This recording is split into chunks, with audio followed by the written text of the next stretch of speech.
1998 new years ewe पर New Zealand के एक छोटे टाउन एस्पर्टन में 15 साल की किस्टी बेंटली अपने डॉग के साथ एक नॉर्मल आफ्टरनून वॉक के लिए जाती है और इसके बाद वो कभी लौट कर नहीं आती है।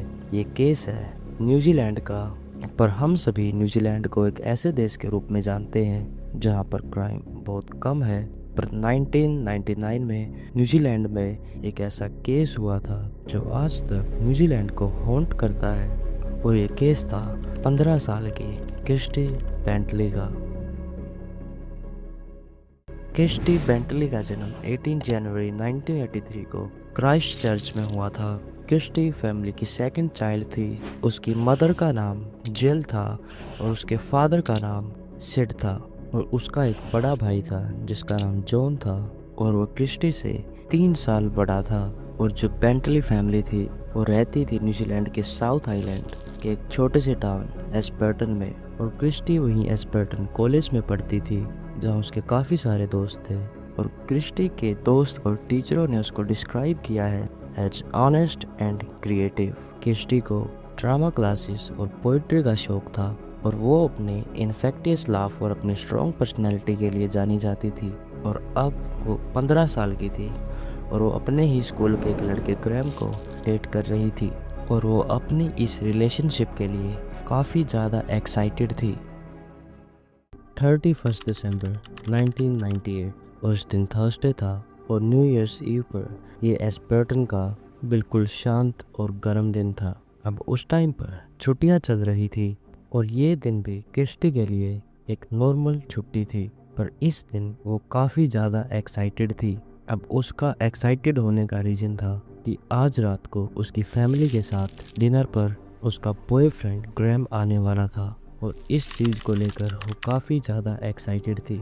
क्रिस्टी की बेस्ट फ्रेंड थी ली एने, और उसी दिन करीब सुबह के 10:30 बजे क्रिस्टी ली एने से मिलती है एस्पर्टन लाइब्रेरी में। उन दोनों ने अपनी लेट मॉर्निंग को साथ में बिताया, उन्होंने बातें की, उन्होंने बची हुई छुट्टियों की प्लानिंग डिस्कस की, और फिर करीब 12 बजे ये दोनों लड़कियां मैकडॉनल्ड्स गई लंच के लिए। और फिर इसके बाद उन दोनों ने वहीं पर एक लोकल स्टोर पर शॉपिंग की, और फिर इसके बाद 2:30 बजे ली एने की बड़ी बहन क्रिस्टी को उसके घर ड्रॉप कर देती है, और यहाँ पर सब कुछ बिल्कुल नॉर्मल था। क्रिस्टी बिल्कुल खुश थी और वो रात के लिए काफ़ी ज़्यादा एक्साइटेड थी। तब क्रिस्टी घर आती है तो उस टाइम पर उसकी मॉम जॉब पर थी और उसके फादर भी घर पर नहीं थे। उस टाइम पे घर पर उसका बड़ा भाई जॉन था, और उस टाइम पर बस उसका बड़ा भाई ही घर पर था। और फिर 2:38 पर क्रिस्टी ग्रैम के घर फ़ोन करती है, पर उस टाइम पर ग्रैम घर पर नहीं था। तो उसने एक मैसेज छोड़ा था जिसमें उसने ग्रैम को कॉल बैक करने के लिए कहा था। और करीब 3 बजे क्रिस्टी अपनी फीमेल लेब्राडॉग एबी के साथ एक नॉर्मल आफ्टरनून वॉक के लिए जाती है, उसी रूट पर जहां वो डेली जाया करती थी, एस्पर्टन रिवर के पास। और क्रिस्टी ने एक ब्लैक सिंगलेट डाली हुई थी, ब्लू और वाइट सैरोंग और कोलोराडो सैंडल्स। और इसी टाइम पर क्रिस्टी को एक नेबर ने एबी के साथ जाते हुए देखा था, और ये वो आखिरी विटनेस थी जिसने क्रिस्टी को देखा था। और इसके बाद जो सारी चीज़ें हैं वो डिटेक्टिव्स की एजम्पशंस हैं। अब जो आगे उसके साथ हुआ था वो किसी को नहीं पता क्या हुआ था। कोई विटनेसेस नहीं थे, कोई फ़ोन कॉल्स नहीं थी, कुछ नहीं था। अब 4:30 बजे ग्रैम कॉल बैक करता है और फ़ोन को जॉन उठाता है, और उस टाइम जॉन को ये रियलाइज़ होता है कि क्रिस्टी अभी तक घर नहीं आई है। अब पहले जॉन इतना ज़्यादा नर्वस नहीं होता क्योंकि ज़्यादातर क्रिस्टी 1-1.5 घंटे के बाद ही आती थी, पर वो रियलाइज़ करता है कि अब टाइम कुछ ज़्यादा ही हो चुका है। वो 1 घंटा और वेट करता है, पर तब 5:15 पर उनकी मोम जिल घर आती हैं, तो वो अपनी मोम को बताता है कि क्रिस्टी अभी तक घर नहीं आई है। और फिर वो ये चीज़ मिस्टर बेंटली को बताते हैं, और फिर वो तीनों मिलकर रात के करीब 7-8 बजे तक ट्राई करते हैं क्रिस्टी को ढूंढने का, मगर उन्हें कुछ नहीं मिलता। फिर वो पुलिस को कॉल करते हैं, और फिर करीब 8 बजे के बाद पुलिस वहां आती है और एक मिसिंग का केस फाइल करती है। और अब यहाँ पर काफ़ी सारे सिनेरियो बनाए गए थे कि क्रिस्टी के साथ क्या हुआ था। पर मैं आपको एक सिनेरियो बताता हूँ जिसके 99.9% चांसेस हैं कि ऐसा ही हुआ था। तब क्रिस्टी अपने लोग एबी के साथ वहाँ पहुँचती है एस्पर्टन रिवर के पास।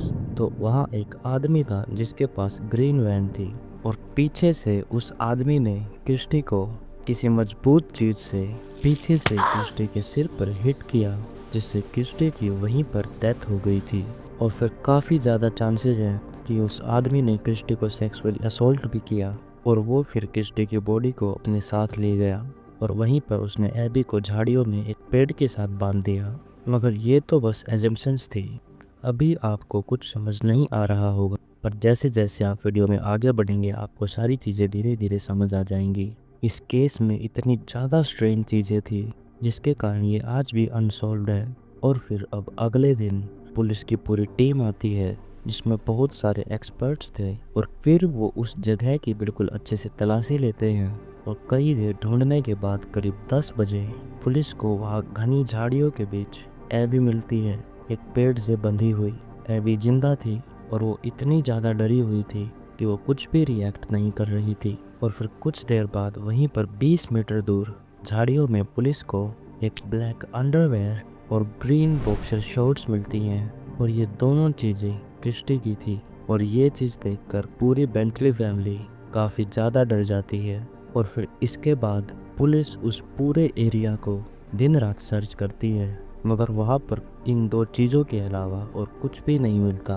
और फिर ये केस मीडिया में भी आ गया था और पूरे देश में इसकी बात हो रही थी। हर जगह बस मीडिया में मिसिंग टीनेजर की ही बात हो रही थी। ऐसे ही 2 दिन बीतते हैं, फिर 4, फिर 5 और ऐसे 1 हफ्ता, फिर 2 हफ्ते। पुलिस को कुछ भी नहीं मिलता। उन्होंने उस पूरे एरिया को बिल्कुल ध्यान से बार बार चेक किया था। और फिर 17 जनवरी को 2 आदमी कैंप गली में किसी पौधे को ढूंढ रहे थे और वहाँ झाड़ियों में उनकी नज़र पड़ती है एक डीकम्पोज्ड बॉडी पर। वो पुलिस को कॉल करते हैं और पुलिस वहाँ पर आती है। और ये जगह कैंप गली एस्पर्टन से करीब 40-45 किलोमीटर दूर थी और ये बॉडी मिली थी स्टेट हाईवे 72 रकाया गोर्ज ब्रिज के नीचे झाड़ियों में। और फिर पुलिस वहाँ पहुँचती है और वो देखती है इस डीकम्पोज बॉडी को जो बिल्कुल पत्तों से ढकी हुई थी। और फिर पुलिस देखते ही समझ जाती है कि ये बॉडी क्रिस्टी की है, क्योंकि वो बॉडी उस सेम ड्रेस में थी जो उस दिन क्रिस्टी ने पहनी हुई थी। बॉडी ने अभी भी ब्लैक सिंगलेट, ब्लू वाइट सैरोंग और कोलोराडो सैंडल्स डाले हुए थे, पर अंडरवियर मिसिंग थी। अब बॉडी को हॉस्पिटल ले जाया जाता है और वहाँ डॉक्टर बताते हैं कि ये बॉडी पिछले 17 दिन से वहीं पर थी और उसके सिर पर एक बहुत गहरा चोट का निशान था, इतना गहरा कि पूरा स्कल बिल्कुल टूट गया था।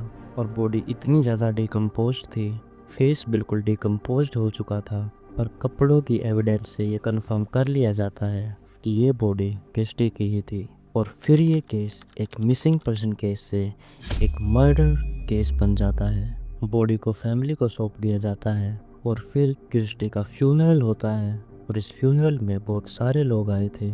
इस फ्यूनरल को लाइव टीवी पे भी दिखाया गया था।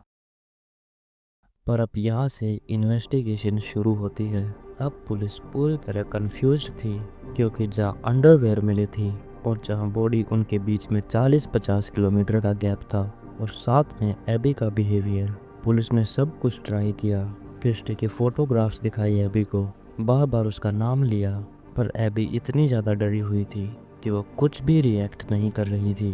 अब पुलिस अपनी इन्वेस्टिगेशन स्टार्ट करती है तो वहाँ बहुत सारे लोगों के इंटरव्यूज़ लिए जाते हैं। उनमें से एक छोटा बच्चा बोलता है कि मैंने वहाँ एक ग्रीन वैन को देखा था। और ऐसी ग्रीन वैन्स तो करीब 100 से भी ज़्यादा थी वहाँ पर। तो पुलिस चाह कर भी उसको ढूंढ नहीं पा रही थी, पर पुलिस को शक था क्रिस्टी के डैड और उसके भाई पर भी। और पूरी पब्लिक की नज़रों में जो सस्पेक्ट था वो जॉन था। पुलिस बार बार जॉन से ये सवाल कर रही थी कि तुम ही वो आखिरी इंसान थे जिसने क्रिस्टी को देखा था और तुम्हें ये भी पता था कि वो लेट हो चुकी है, पर फिर भी तुमने 1 घंटे वेट क्यों किया। और दूसरा सस्पेक्ट था क्रिस्टी के डैड सिड। पुलिस उनसे सवाल करती है कि आप पूरे दिन कहाँ थे, क्योंकि उस दिन सिड भी घर पर नहीं थे और सिड नेवी से रिटायर्ड थे। पर सिड कहते हैं कि मैं अपनी दवाइयाँ लेने गया था पर बाद में फोरेंसिक जांच से ये कंफर्म हो जाता है कि सिड और जॉन का कोई रोल नहीं था इस चीज़ में। पुलिस ये तो जानती थी कि ये जिस किसी ने भी किया है वो वहीं आसपास का रहने वाला है, क्योंकि जिस तरह के रास्तों से क्रिस्टी की बॉडी को ढूंढने जाना पड़ा था, ऐसे रास्तों की नॉलेज सिर्फ एक लोकल को ही हो सकती है। अब केस को करीब 15 साल बीत गए थे और सिड कैंसर की लास्ट स्टेज पर थे, और फिर 2014 में डिटेक्टिव जॉर्ज मोर्टन इस केस को संभालते हैं और वो सिड से वादा करते हैं कि एक ना एक दिन वो इस केस को सॉल्व ज़रूर करेंगे। अब इंस्पेक्टर मोर्टन 70 से भी ज़्यादा फाइलों से भरे हुए डिब्बों को चेक करते हैं इस केस को सॉल्व करने के लिए, और फिर उनको एक सस्पेक्ट मिलता है जिसका नाम रसल था। रसल 1998 के दौरान वहीं एस्पर्टन में ही रहता था और रसल एक सीरियल किलर था।